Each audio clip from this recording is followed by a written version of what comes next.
May mga kumakalat ngayon, mga sangkay sa ating mundo, na mga pelikula na pang-satanismo o demonic movies. At ito po ay ating pag-uusapan ngayon, mga sangkay, dahil nagiging usap-usapan po ngayon, hindi lamang po sa Pilipinas, kundi buong mundo. At dapat po maging aware po tayo tungkol po dito.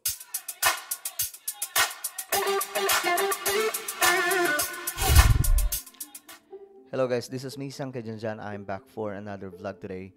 At ito nga mga sangkay, mahalaga po yung ating pag-uusapan dahil ito po ay patungkol po sa mga nagaganap dito sa ating planeta. Mayroon daw pong mga pelikula ngayon, mga sangkay, na actually hindi lamang po ito ngayon nangyari, kundi maraming beses na, maraming pagkakataon na. Subalit ngayon, mas lalo pong nagiging rampant. Makinig po tayo, babala po ito sa lahat ng mga Kristiyano, sa lahat ng mga tao, mga sangkay, na pwedeng makapanood sa mga pelikulang ganito. Okay? Mga pang-demonic movies na nag-o-open, mga sangkay, sa portal ng satanic forces. Medyo mahirap intindihin ito, mga sangkay, sa mga taong walang pananampalataya kay Lord. Pero ito, try po natin pag-usapan. But anyway, before tayo magsimula, paki-subscribe po muna yung ating YouTube channel. Tayo po dito ay 1.28 million subscribers na. So maraming salamat po sa inyong lahat. Narating po natin ito dahil po sa inyo. Napakarami na po natin. So kung ikaw ay hindi pa po nakakapag-subscribe, click the subscribe down below, click the bell, and click all. Okay? Sa mga nanonood naman po sa Facebook, i-follow nyo po yung ating Facebook page. Okay ba yon? Okay ba, mga sangkay? So ito na nga, pag-usapan po natin. Nakita ko po itong post ng isang pastor. Tuloy marami itong mga sangkay, maraming post na ganito. Mayroon daw pong movie or isa pong pelikula na nasa Netflix. Ito po ay ang title, The Deliverance. Yan po. Ito daw po ay deceiving movie na kung hindi ka magiging mapagbantay, maloloko ka. At nagiging portal daw po ito sa mga pang-demonic or let's say spiritual realm na kung saan yung demonic forces ay andoon. Ngayon, mga sangkay, nakaraan din po, ito ang nangyari. Nakaraan, may pelikulang ang pangalan o ang title ay Dear Satan. I don't know kung ano po itong pelikulang to, pero yung namumuno po, mga sangkay, sa MTRCB ay nagsalita tungkol po dito. So, bago natin pag-usapan ito, dito po muna tayo. Tingnan po natin. Na-offend si MTRCB Chairperson Lala Soto sa pelikulang Dear Satan na binigyan nila ng rating na X. Ang paliwanag ng ehensya kung bakit hindi nila ito pinayagang ipalabas. Alamin sa Frontline Report ni Mean Los Baños. Buti nga, mga sangkay, may MTRCB tayo eh. Kahit papano, di ba? So, rampant po ito ngayon. Kaya nga po, habang nagiging tayo, mga sangkay, nagiging advanced world ang sistema ng ating mundo, mas lalo na pong nagiging rampant ngayon ang mga kahalintulad po netong gawain ng tao na pang-demonic activities.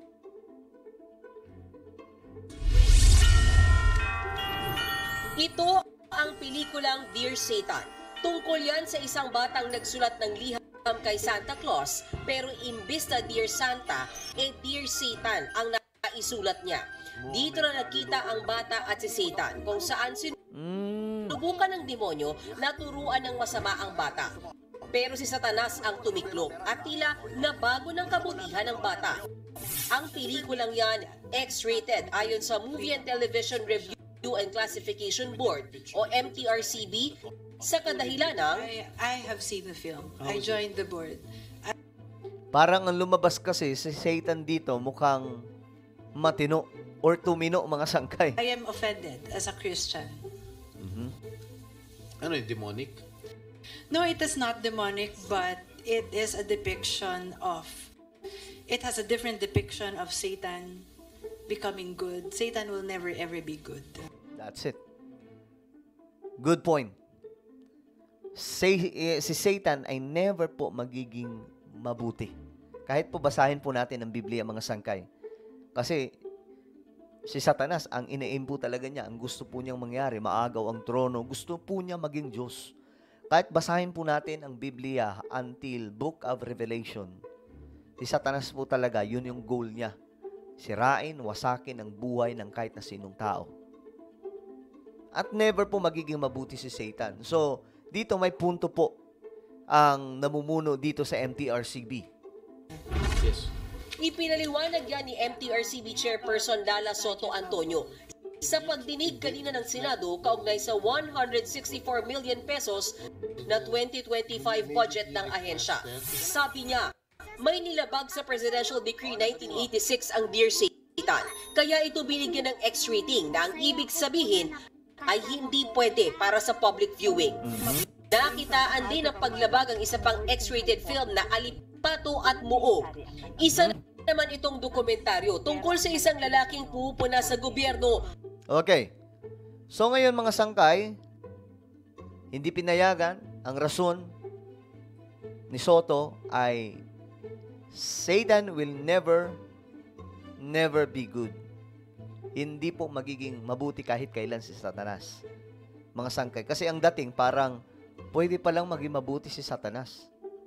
Parang ang dating sa movie na yon. So, deceiving po siya. So, kung hindi po tayo magiging maingat, maluloko tayo ng mga ganong klaseng pelikula. Ngayon, eto pa. Eto pa, isa sa mga matinding pelikula. Actually, maraming beses na po ito nangyari mga sangkay na mga deceiving or nag-o-open po ng demonic portals.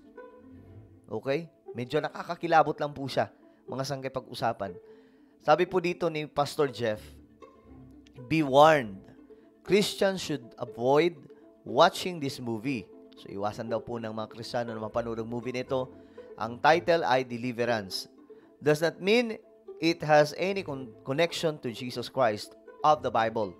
This is one of Satan's. Ito daw po ay isa sa taktika ni Satanas para lukuhin ang masa o ang maraming tao.